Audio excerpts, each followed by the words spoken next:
So how to send video to iPhone to Android. This is my iPhone and this is my Android. So how to transfer video file or photo easily.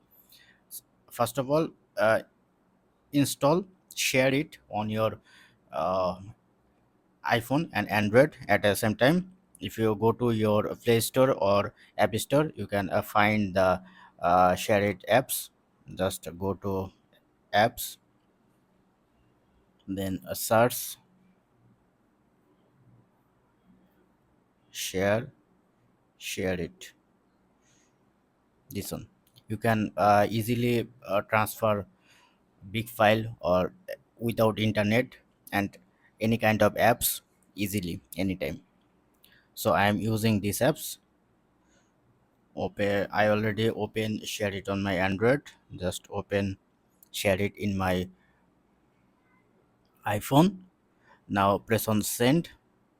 Now select your file. Suppose I want to send this video. Select this video, press on send, and no thanks, I don't want to update.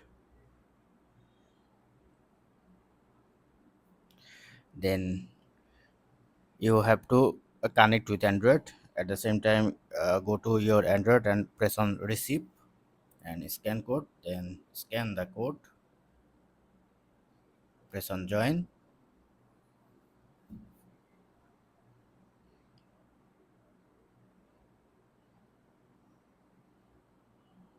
Now done. You see how quickly it's a transfer. So that's it. Thank you very much.